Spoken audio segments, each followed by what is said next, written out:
So the big question is this: how do small business owners like us grow our leadership, develop our teams, and scale our business in a way that allows us to get our products and services out to the world, yet still remain profitable?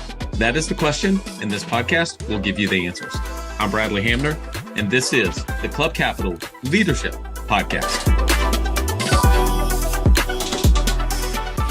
Welcome to The Bottom Line, a new weekly podcast series that we drop every Thursday to complement our weekly Monday podcast interviews with the industry leaders. These podcasts are going to be designed to give you short, impactful, and value-driven information that you can start using right away in your business. I value your time and attention and will do my very best not to waste it. Just get what you need and go. So with that, let's get into today's episode.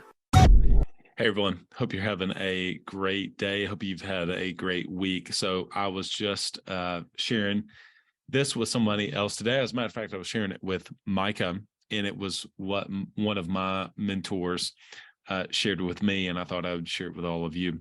You know, like when you go, I'm not against dream boards, vision boards. I've done them myself, and I actually remember one in particular that I did and had thought about bringing it back this year and doing it.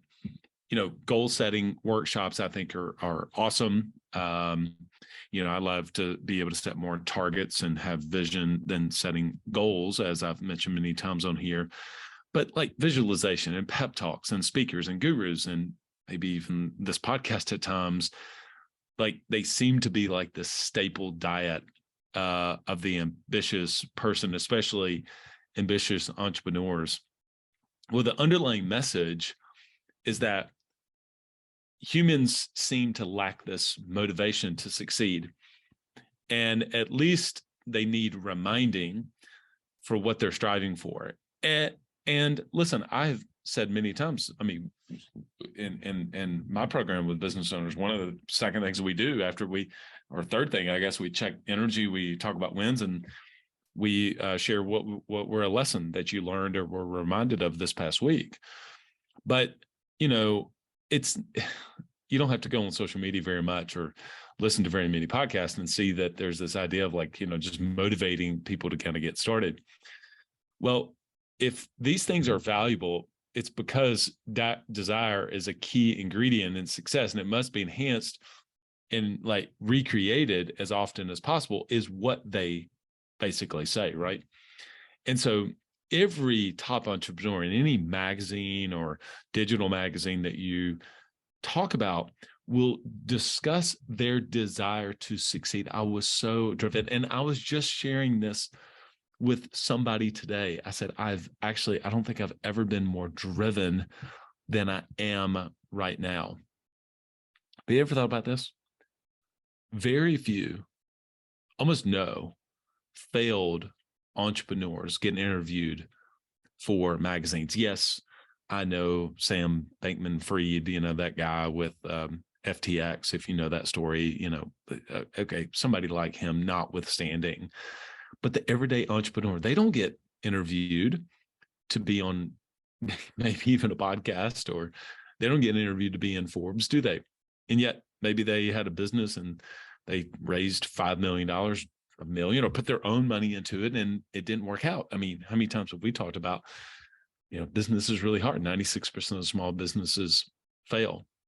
But if you did interview those same entrepreneurs and business owners, you would discover that they want it just as badly, if not more, than some of those top entrepreneurs. You ever thought about that? So is it desire that really is that important to success? I mean, like, it is vital that you really want something in order to get it. Yes, I get it. And it is necessary to visualize success and have a vision. I've mentioned that about how important that has been on my own journey. And, you know, sometimes you can kind of like conjure up this emotional storm in some ways, right? So to a degree, desire is indeed important, yes.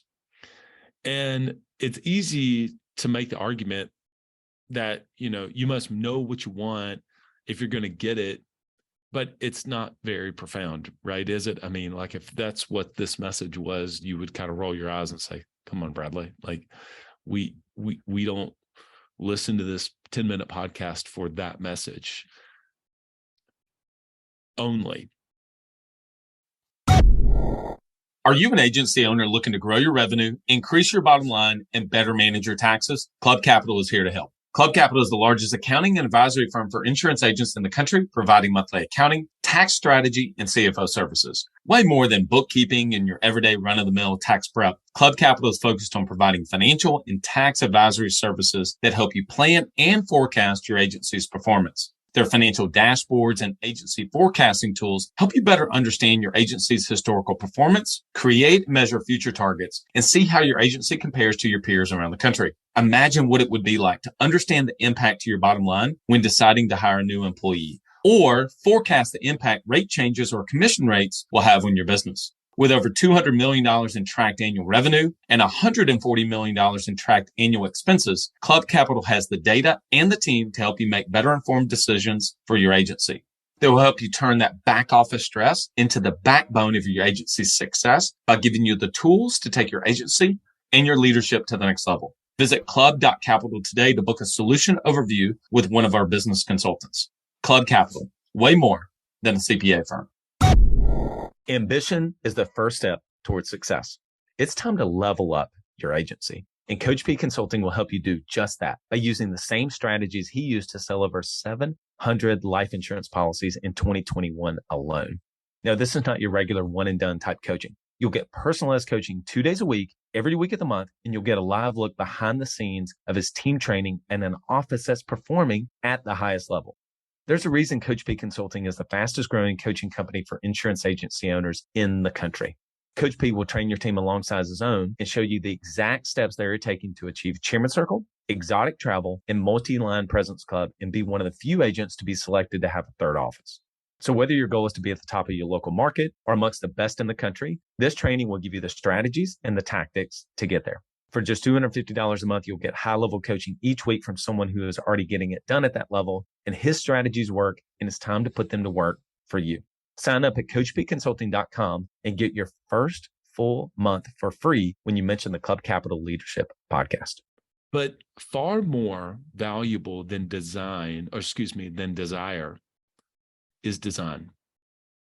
Look, we live in a world where successful outcomes are designed to occur far more than they are desired into existence. Let me say it again. We live in a world where successful outcomes are designed to occur far more than they are desired into existence. A 200-ton plane takes off in flight because it was designed to do so. The pilot doesn't need a pep talk to get it airborne. A Porsche 911 accelerates to 0 to 60 to whatever it is because of it's engineered to do that way. It's not the passenger who sits there and then is the guru to the driver to get the driver stirred up and fired up and motivated. No, the car was designed to do it. The 100-story building stays upright in a hurricane or in a storm, not because the engineers or the builders were motivated through motivational quotes to reinforce its structure. It stays upright because of its architecture, its construction, and its engineering, because it was built to do that. It was designed to do that.